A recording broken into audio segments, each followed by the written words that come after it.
Okay, and we are live. Hello, everybody, and welcome to another Trainlang business podcast. Okay, so here we are talking about different business topics or different topics in English that will help you improve your business. And today with me, my co-host is Peter. Peter, welcome. How are you? Good. Thank you, Stefan. Good morning. Good morning to the listeners. I'm doing very well. Thank you. How about you? I'm good, thank you. I'm excited about today's topic. Absolutely. It's going to be a really useful topic. Okay, so we're going to start speaking about in, on, at, time prepositions. This is very easy. Our listeners, they are advanced, they know this. And then we're going to move on to making appointments and arrangements. Now, Peter, how important is this to make appointments and arrangements? Well, in business, Stefan, it's very important.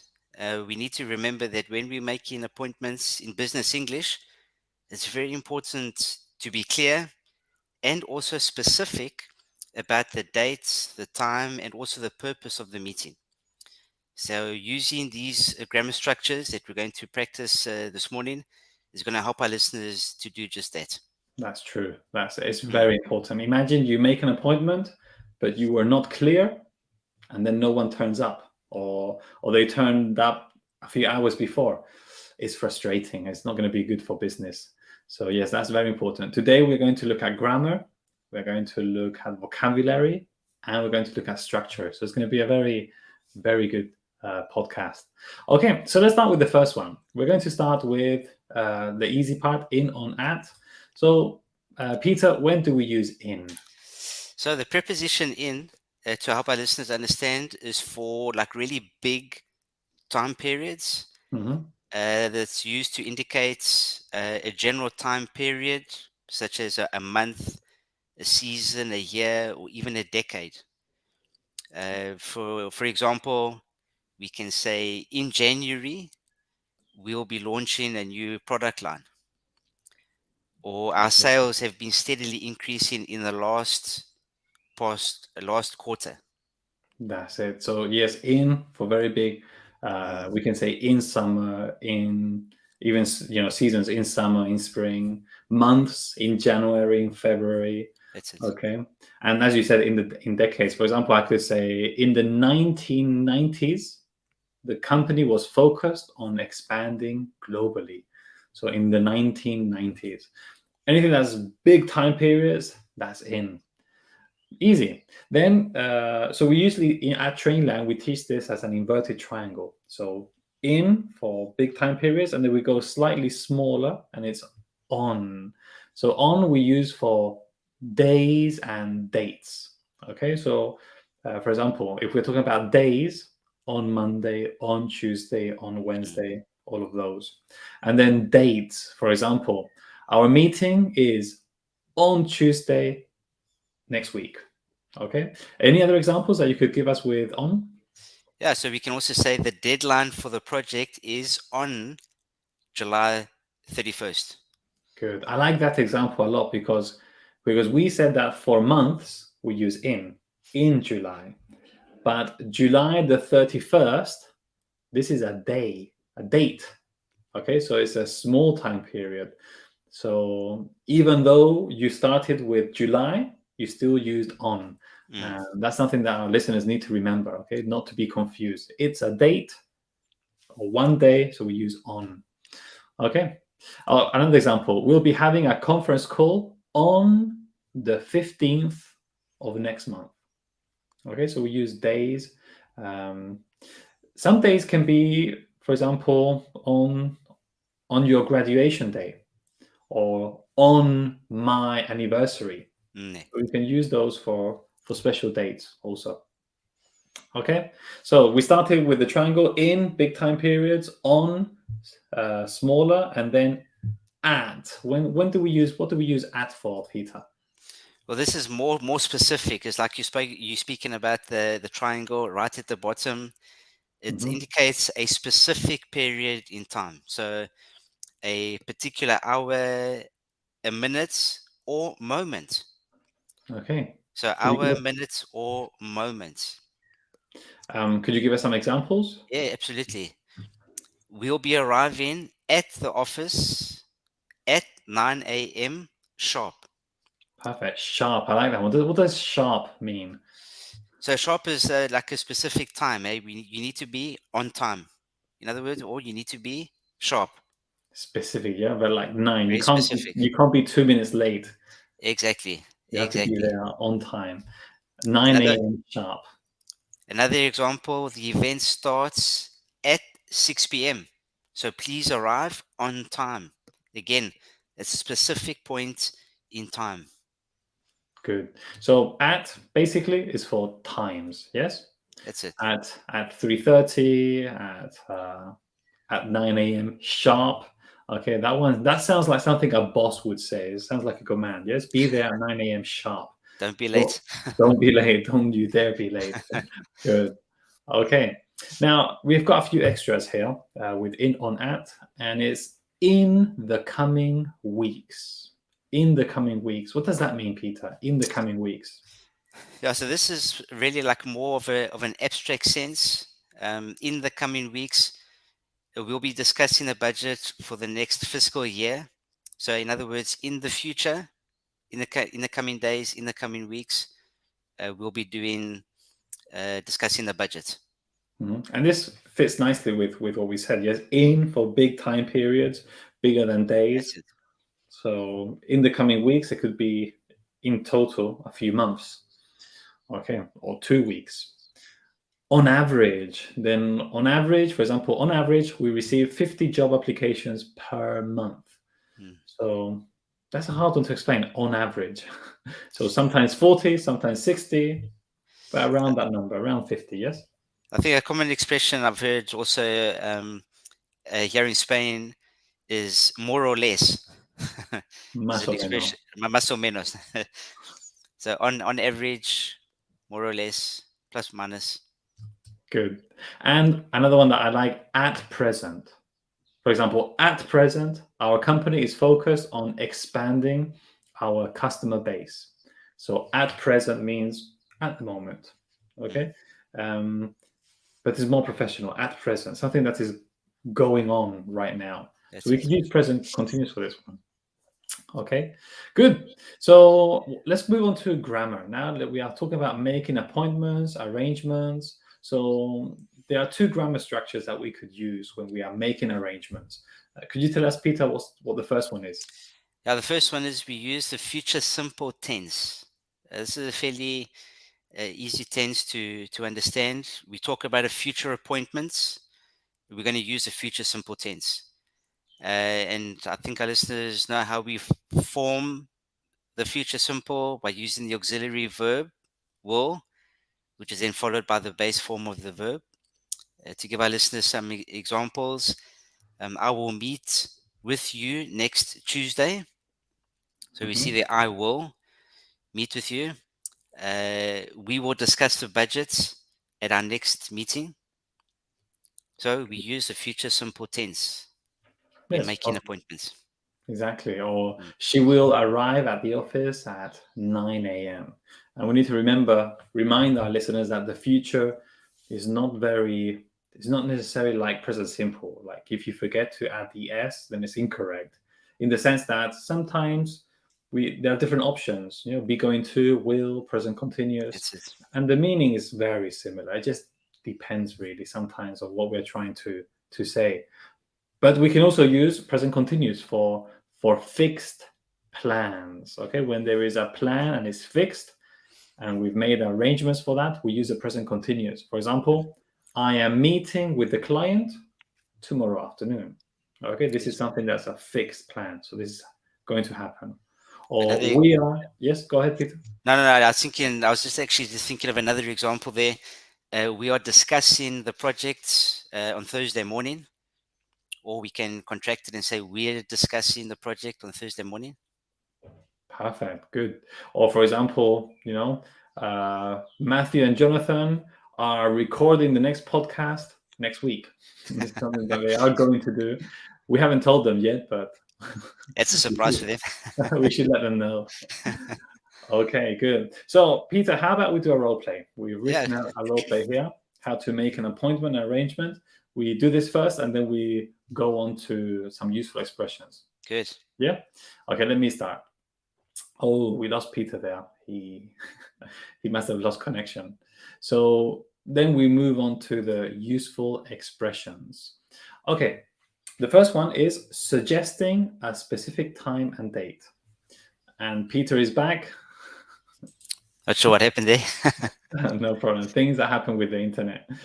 Okay, I was just moving on to useful expressions, but let's do the dialogue then. Okay. Okay, you ready? Yeah, let's go for it. So this is a telephone call. We need to tell people this. I'm calling you, and this is the telephone call. So I start, hey, hi, Peter. This is Stefan. I'm calling to schedule a meeting with you and the rest of the team. Hi, Stefan. Hey, that sounds good. When were you thinking? How about next week, Thursday? That works fine for me. What time were you thinking, Stefan? How about 2 p.m.? Yeah, I think 2 p.m. works for me as well. Where should we meet? Let's meet in the conference room on the 4th floor. Great, got it. Just to confirm, the conference room on the 4th floor at 2 p.m. on Thursday. Can you tell me what's the meeting about? So we need to go over the budget for the upcoming quarter. Okay. I'll make sure to have all the relevant documents ready. Is there anything else we need to prepare for the meeting? Just make sure to bring your laptops and any other materials you might need to present your budget proposals. Great. What I'll do is I'll send out a meeting invite to the team right now. Perfect. Thanks, Peter. See you at the meeting. See you there, Stefan. Good. What I like about this conversation, Peter, is that Yeah. you confirmed the information again. Like I told you, next Thursday, 2 p.m., and then you repeated that information just to make sure. And that's important because sometimes when we report back, if there's any incorrections, then the listener can correct the person. So it's important to report the information back to make sure that everybody understands and is clear in mind. That's true. And that maybe sometimes while you are writing it down, say it out loud. Yeah. Too. Okay, let's move on to suggesting a specific date and time. So the first one would be, how about? Okay, and I think we used that one in the conversation. I would say, hey, Peter, how about next Thursday?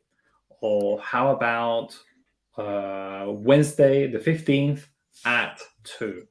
And that's the first one. How about? Any other expressions?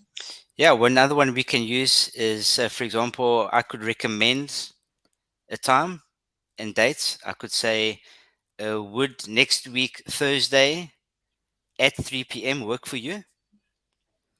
Good. And then you could say yes or no, or you could make another recommendation. Yes. Would date work for you? I like that one. We can also say, let's aim for 3 o'clock. Okay, that means that we want to be there at 3. Maybe we'll be a bit later or around. Let's aim for this week, Friday. And the last one more. Yeah, one more. We can say I propose.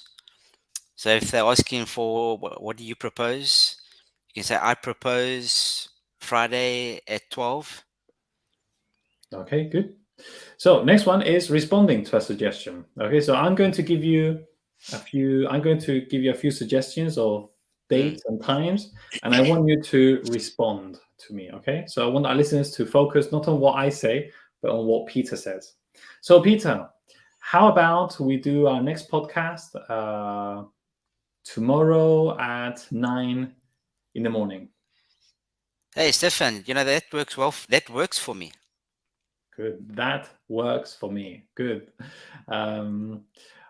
Peter, how about we meet next week, Thursday at, I don't know, say, for example, 4 o'clock? I'm available then. Good. Hey, Peter, let's meet on a Sunday at 2 p.m. Let's do that. Well, it depends what we're meeting for, right? Good. Yeah. And okay, let's aim for next week, Monday at 5. Great. Let's schedule it. Perfect. Okay, so those 4 were that works for me. I'm available then. Let's do that. Great. Let's schedule it. Good. Good job. Okay. Now let's request a different time. Okay. So Peter, again, I'm going to give you a few invites, Okay. and then I want you to reply to those. Okay. Very good. All right.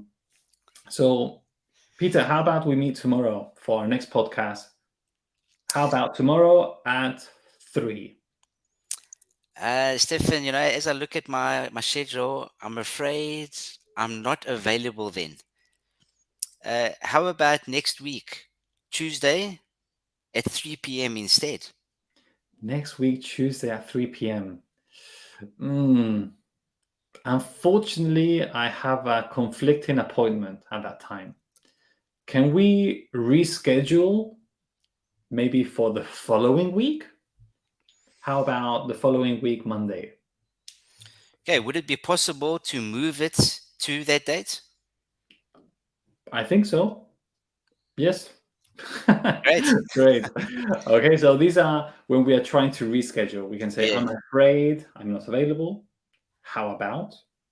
Or would it be possible to move it to, okay, because we move dates or we move appointments. Would it be possible to move it to another date? Good. Unfortunately, I have a conflicting appointment at that time.